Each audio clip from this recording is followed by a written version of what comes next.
Assalamualaikum warahmatullahi wabarakatuh.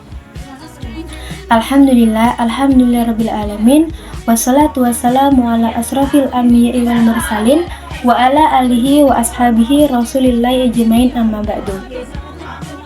Puji syukur kita aturkan kepada Allah Subhanahu wa taala yang telah memberikan kita nikmatnya sehingga kita bisa mempresentasikan hasil diskusi dari kelompok 3 yang berjudul Analisis Perkembangan Sosial dan Moral Anak-anak dan Media pada mata kuliah Perkembangan Anak yang diampu oleh dosen kita Nur Hazizah. Kami dari kelompok 3 yang beranggotakan 3 orang. Yang pertama ada Nadatul Hasanah, Nagita Rahmadani, dan Nur Rabiatul Azizah. Nah teman-teman, pada materi analisis perkembangan sosial dan moral anak-anak dan media terbagi menjadi 4 topik pembahasan. Yang pertama ada teori perkembangan sosial anak-anak dan media, yang kedua perkembangan sosial anak-anak dan media, yang ketiga keterampilan sosial anak-anak dan media menurut para ahli, dan yang terakhir ada faktor yang mempengaruhi perkembangan anak-anak dan media. Nah, pada poin pertama ini mengenai konsep dan teori perkembangan sosial anak-anak dan media yang akan dijelaskan oleh saya sendiri. Baik. Yang pertama, konsep dan teori perkembangan sosial anak-anak dan media.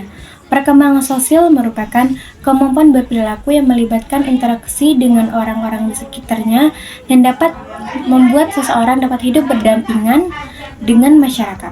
Perkembangan sosial juga memerlukan 3 proses, yaitu belajar berperilaku dengan baik. Anak-anak harus menyukai orang dan aktivitas sosial. Jika mereka berhasil melakukan, mereka akan dapat menyesuaikan diri dengan baik dan akan diterima sebagai anggota kelompok.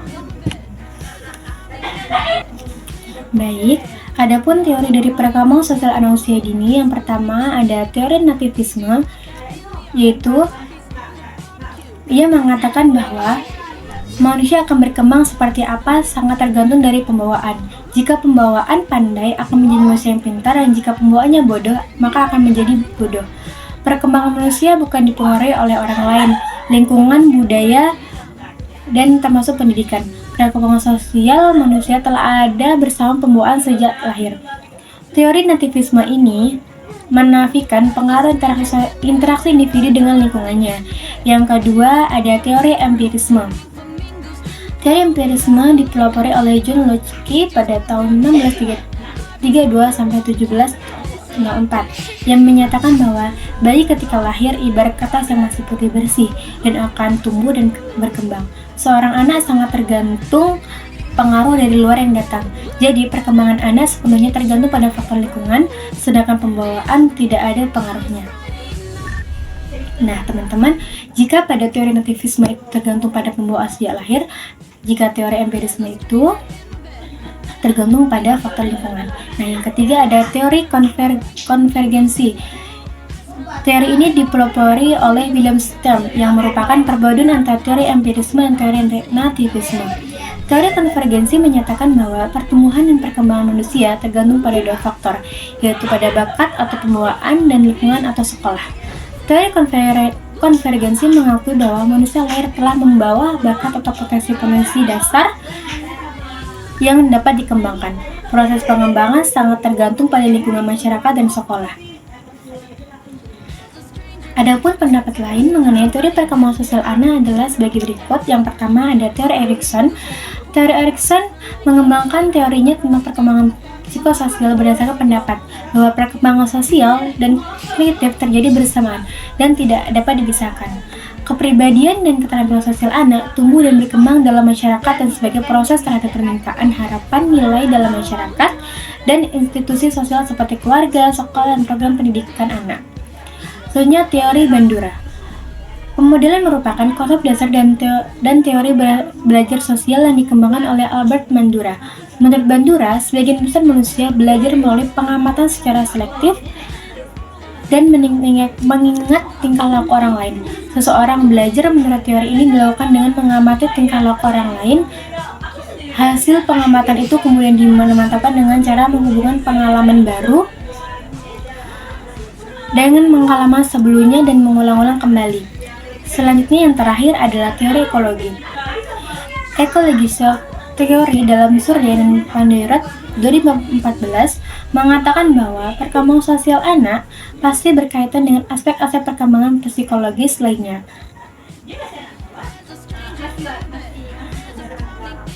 Pengembangan teori ekologi atau ecological theory yaitu sebetulnya didasarkan pada upaya memahami kehidupan anak dalam konteks lingkungan sosial dan dengan orang-orang di lingkungannya yang kemudian mempengaruhi perkembangannya. Nah, berdasarkan ketiga teori tersebut, kami peneliti menggunakan teori Erikson. Kenapa? Sebab teori Erikson inilah yang lebih dekat dengan anak-anak. Teori ini juga mengatakan kepribadian dan keterampilan sosial anak tumbuh dan berkembang dalam masyarakat sebagai respon terhadap permintaan, harapan, nilai dalam masyarakat dan institusi sosial seperti keluarga, sekolah, dan program pendidikan lainnya yang dituliskan pada program pendidikan anak. Baiklah, untuk selanjutnya pada materi prinsip perkembangan sosial anak-anak dan media dan keterampilan sosial menurut para ahli, dan bagian terakhir faktor yang mempengaruhi perkembangan anak-anak dan media yang akan dijelaskan oleh rekan-rekan saya, Nur Rabiatul Aziza dan Nada Aitul Hasanah. Kepada Nada Aitul Hasanah dan Nur Rabiatul Aziza dipersilakan. Baik, terima kasih moderator telah memberi saya kesempatan untuk menjelaskan poin perkembangan sosial anak dan media. Proses sosial meliputi perubahan pada relasi individu dengan orang lain, perubahan emosi, dan kepribadian individu dengan orang lain. Perubahan emosi dan kepribadian individu. Ketiga proses ini saling berkaitan dan saling mempengaruhi. Misalnya, proses biologis akan mempengaruhi proses kognitif. Proses kognitif dapat meningkatkan atau membatasi proses sosio-emosional. Dan proses sosio-emosional mempengaruhi proses kognitif. Oleh karena itu, ketiga aspek ini, aspek biologis, kognitif, dan sosio-emosional, tidak boleh dipandang secara terpisah. Ketiganya merupakan satu kesatuan, serta semua aspek harus memperhatikan dan stimulasi yang harus memadai agar ketiga aspek berkembang optimal dan terintegrasi. Itu saja yang dapat saya sampaikan. Saya kembalikan ke moderator. Baiklah, terima kasih kepada rekan saya Nada Aitul Hasanah yang telah menjelaskan mengenai bagian prinsip perkembangan sosial anak dan media. Selanjutnya mengenai bagian keterampilan sosial anak dan media menurut para ahli, dan bagian terakhir faktor yang mempengaruhi perkembangan sosial anak dan media yang akan dijelaskan oleh rekan saya Nur Rabiatul Aziza. Kepada Aziza dipersilahkan. Baiklah, saya akan menjelaskan tentang keterampilan sosial anak-anak dan media menurut para ahli. Anak usia dini merupakan makhluk sosial yang unik, kaya dengan imajinasi, dan masa yang paling potensial untuk belajar, terutama dalam proses perkembangan sosialnya. Menurut Harlock, pada tahun 1978 mengutarakan bahwa perkembangan keterampilan sosial berarti pemerolehan kemampuan berperilaku yang sesuai dengan tuntutan sosial.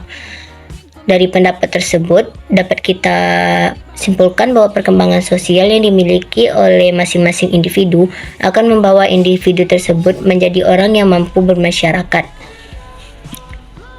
Menurut Musen et al. Menyatakan bahwa keterampilan sosial adalah istilah yang digunakan oleh para ahli psikologi untuk mengacu pada tindakan moral yang diekspresikan secara kultural seperti berbagi, membantu seseorang yang membutuhkan, bekerja sama dengan orang lain, dan mengungkapkan simpati.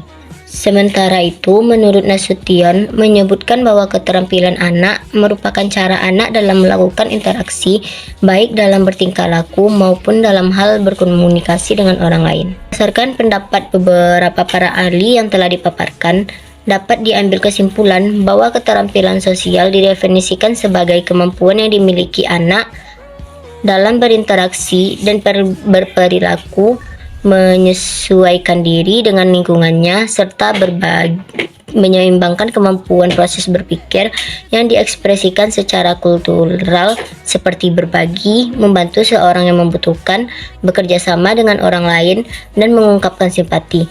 Kemampuan tersebut harus sesuai dengan norma-norma yang berlaku di masyarakat dan lingkungan sekitar. Selanjutnya, materi yang D, yaitu tentang faktor yang mempengaruhi perkembangan anak-anak dan media. Yang pertama yaitu faktor keluarga. Dalam ilmu pendidikan, keluarga menjadi lingkungan pendidikan pertama dan terpenting. Lingkungan keluarga memiliki peran yang penting dalam perkembangan sosial anak di masa depan serta untuk kehidupan selanjutnya yang akan anak jalani.